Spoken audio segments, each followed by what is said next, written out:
Well, hello, this is Jeff Gaudiosi, and you're on misplaceddraws.com where music comes to life. And my guest today has shared the stage with icons. He's worked with a dizzying array of Hall of Famers such as Elvis Costello, Aretha Franklin, Stevie Wonder, and many others. He's spent decades as the musical director for both newly minted Hall of Famer Dionne Warwick, as well as the legendary songwriter Burt Bacharach. He's now part of a tour called What the World Needs Now, which is going to celebrate the incredible legacy of Bacharach with some pretty special guests. Please welcome Rob Shirakbari. Welcome, Rob. Well, hi, Jeff. How are you? Great. I mean, there's so much to talk about. Now, this tour, What the World Needs Now, it's on the road from March 22nd to April 23rd. Angelo Bundini and Miles Copeland, who put together the Celebrating Bowie tour, are behind this as well. But let's go back to the beginning. Start with the idea of how this tour came together. Well, I think it was something that I've thought about doing for a while. Wow. And interestingly enough, I think about 15 years ago, I had an idea to do something called Backrack Rocks. And I was thinking, now, what if I took all the Burt songs and I ran them through the filter if they had been recorded in the 70s as soft rock material? And I kind of sat on that and chewed on that for a lot of years. Angelo's a good friend of mine. We go back probably 25 years. So I've always kind of run ideas and stuff by him. And when the Celebrating David Bowie stuff Mhm. started originally, I was part of that as well. The very first Okay. shows that were in Los Angeles, and then circled back around a few years later and did some string arrangements more around for some of those shows as well. So he and I go way back. Um, I think this has just been a natural progression. I think when Burt passed,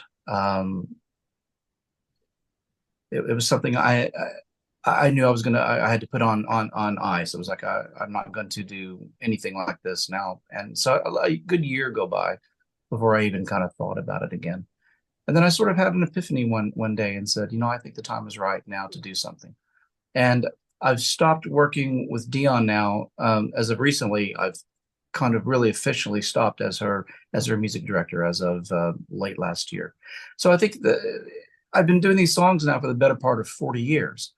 And I thought, well, this is a good opportunity to dig deeper into the catalog in a way that neither Burt nor Dion have been able to in their shows. Mhm. And um,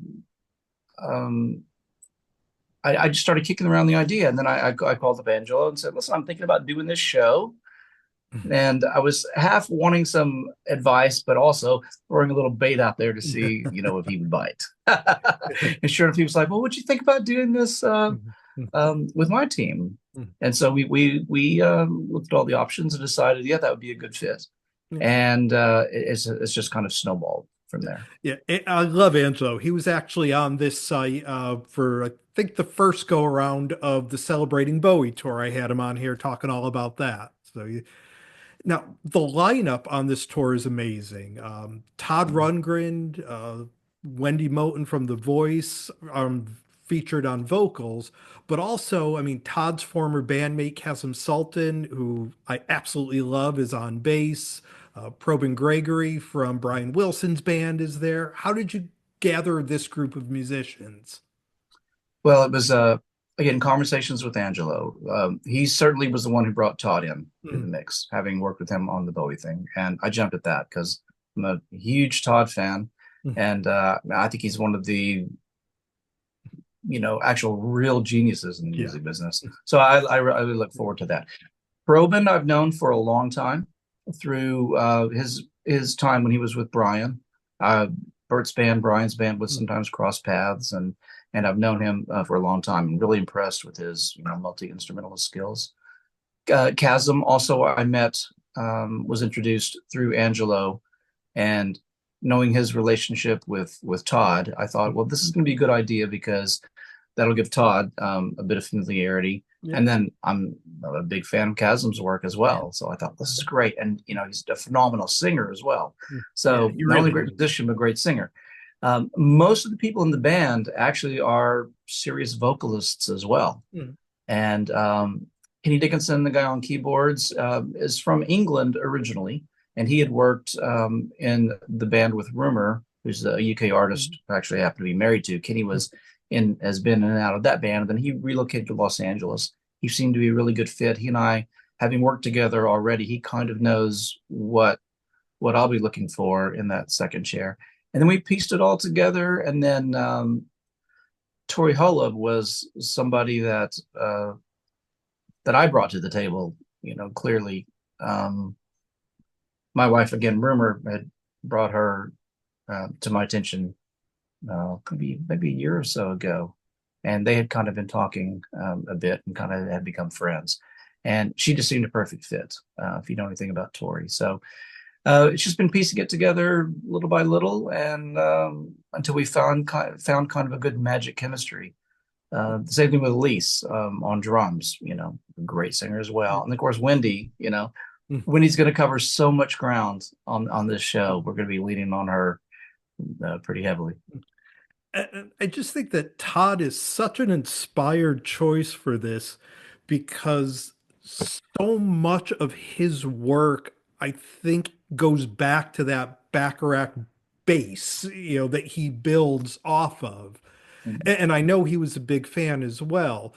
Did Todd bring any any song or anything like that he wanted to do that you may not have thought of?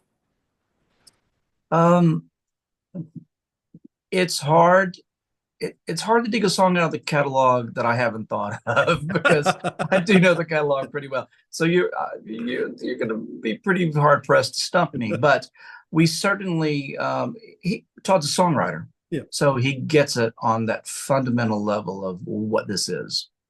And yes, him knowing the catalog and being a fan, I think that was a good fit. So with everyone, we sort of let them give us an idea of what songs they gravitated towards. Mhm. And with Todd, obviously, there was a priority to make sure that he was really getting the songs that he felt that he could bring something that he connected with and that he could bring something to. And then we kind of went from there, and then we had to then piece together. We put together this show. It's a very big puzzle, and Jeff, we're covering a lot of songs in this show, so. I think getting Todd's piece was the big component, and then from there we've kind of built around it. Well, and again, you talk about that catalog, and Burt Bacharach is probably the greatest American songwriter we've seen. You know that catalog probably better than anybody on the planet.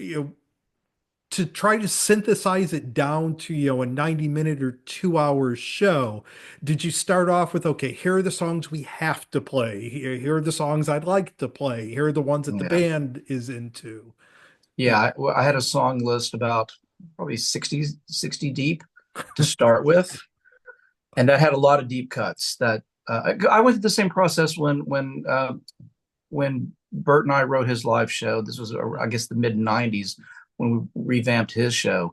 There, you have this big long list of songs, and that's where you kind of dig deep into the catalog, going, I wonder if I can get this in and get me. But there's so many hit songs that it's either you've got to either do a super long show, you've got to cut some things down into medleys, Mhm. or you've just got to omit some things. Yep. And so I have been through this process a few times before, and then the same thing with Dion's shows as well. We kind of go through that catalog. But in this show, I'm really pleased because very few things are truncated, Mhm. and we're getting a lot of songs in there. And now, talk about your background a little bit. I assume you met Bert through your original work with Dionne Warwick. How did you first hook up with both of them? Yeah. So I was working with Dion first, and then about that time, they had done "That's What Friends Are For," Mhm. and that blew up into a really huge song. Yeah. And so that led to them saying, let's get together and start touring. And so that's where I started working with him on stage, was when they got their touring show together. Mm. And then that went on for, I would say, maybe 10 or 12 years of touring then with Burt and Dion together, and then touring with Dion by herself. Mhm. And then yeah, then that kind of grew into me. Then, like I said, around mid '90s, we started putting together a new show for him, and that's where I became sort of his music director and arranger, and then went over there. So I've kind of gone back and forth between between the two of them. And we hear that a lot of, a musical director. These songs are iconic. The melodies are really the base of most American music. They're in all of our brains. As a musical director, what's your role in bringing those melodies that we all know and love to the stage? I think in the case of this show, we're finding that balance of going back to source. So it is going back to the songs um, in the original recorded state and how they were written is one component of it. But then with the experience of working with Burt and all these different configurations by himself with Dion as he's worked with so many other artists as well, you get that chance to revisit these songs to see how I got to really got to see how he thinks of his songs. Mhm. So that gives you a different perspective of that separates out the song from sometimes from the record. Yeah. So I think it is really it's down to taste, Jeff. It's down to thinking when this needs to sort of be true to the big iconic record Mhm. that everyone knows. Sometimes it's like, no, maybe that's not it either. Maybe it's getting to a different heart of the song. Mhm. Um, that either my instinct is saying is a good way to go or is based on something I've experienced with him. But I've also had the experience of sitting sort of 6 feet away from Dion playing many of these same songs and getting her take on it as the interpreter of the song. And that's another element as well that I can't really I can't really separate it out because when I play the songs, I sat for so long 6 feet away from Burt hearing him play the songs and watching him play and watching how he leads the band, that all that sort of distilled into me. But then I spent so much time in his chair with Dion, having that interaction and how she engages with the song.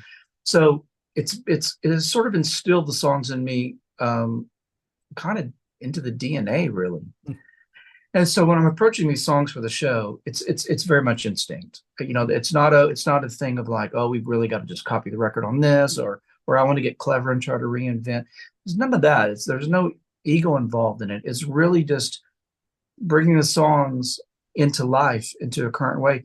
And then we've got the added benefit of what's special with the show is as we do this with different artists, you bring what they bring to the table. So how this will interact with Wendy, or how this will interact with Todd, or how this will interact with Woody, who's one of the singers, a great sax player and guitar player, but he's also a singer, and he has some features in the show.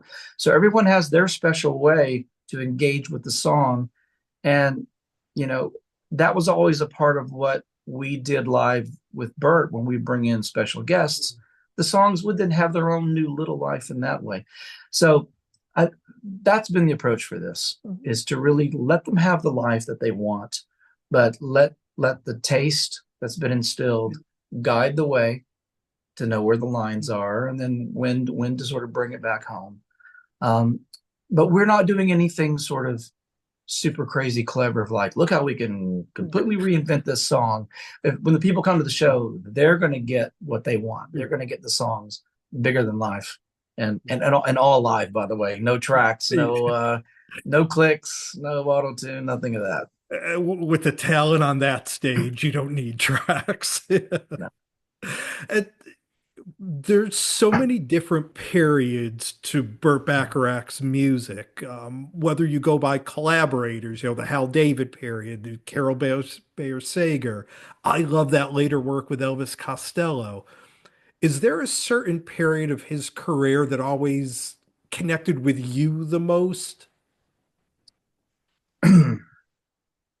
I think it's because it started connecting with me so young. Mm. When I even started to play piano, I was a bit self-taught in the beginning. So at my grandmother's house, she had this sort of this big Reader's Digest book of best love songs. So this would have been, early 70s. And that was one of the books I started teaching myself. And of course, in there was Close to You and, This Guy's in Love. So I think started connecting with those big hit songs because they were just, they were there. They were in the air. That's what I'm hearing on there. I'm growing up with them as well. Mhm. So I think I connect with that um, probably the most. But then being around for the 80s, I'm around when some of those records are coming out, some of those later records. So, you're feeling those in a different way as well, because I'm somewhat sometimes contributing, to some of those.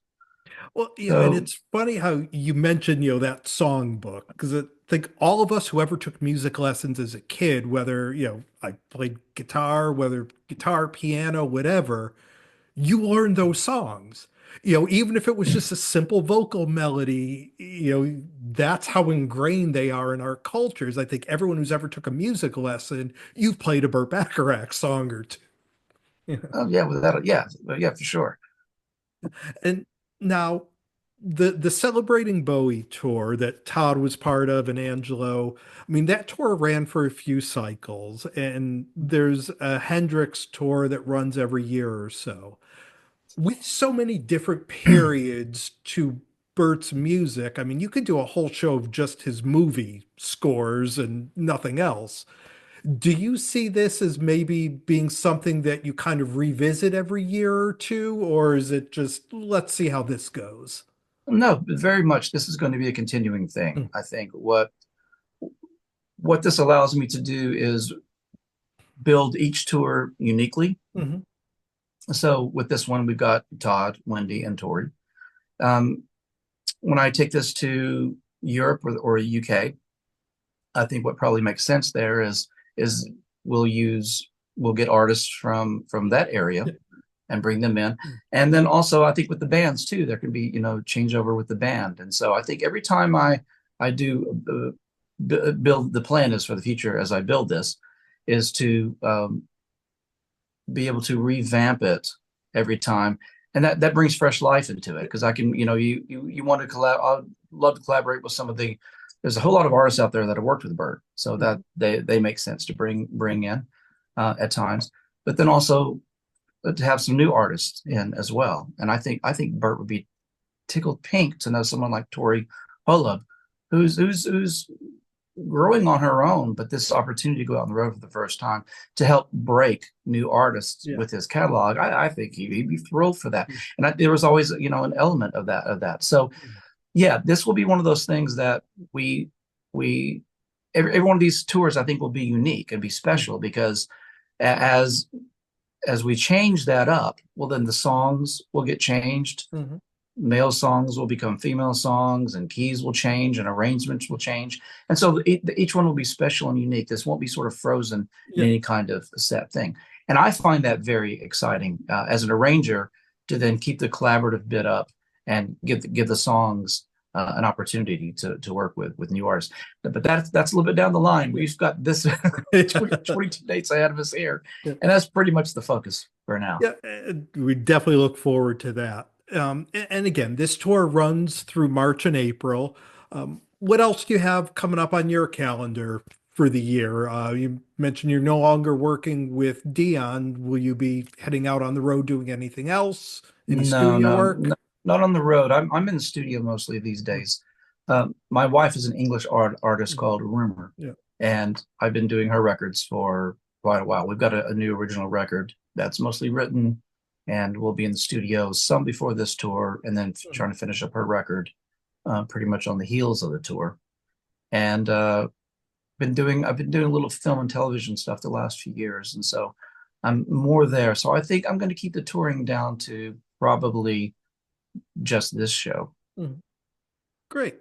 Well, we've been spending some time here with Rob Shirakbari. The tour is called What the World Needs Now. It's hitting the US in March and April. Tickets are on sale now, available everywhere. It just sounds like an amazing night with just some of the greatest songs ever written. So, Rob, best of luck on this tour and hope to do this again when the new version of it comes in the Well, next Jeff, lovely. time. Thank you so much. I'm so pleased that you had me on, and hopefully we'll see you at one of these shows. Yeah, it was funny because when this came out, my wife and I were like, we're there, and unfortunately, we're on vacation when you hit us in Connecticut. But Well, we gotta see if we could work one of the other shows in. we'll fly you over to London then. That works for me. Have a great one. Thank you so Good. much. Thank you. Bye. Bye.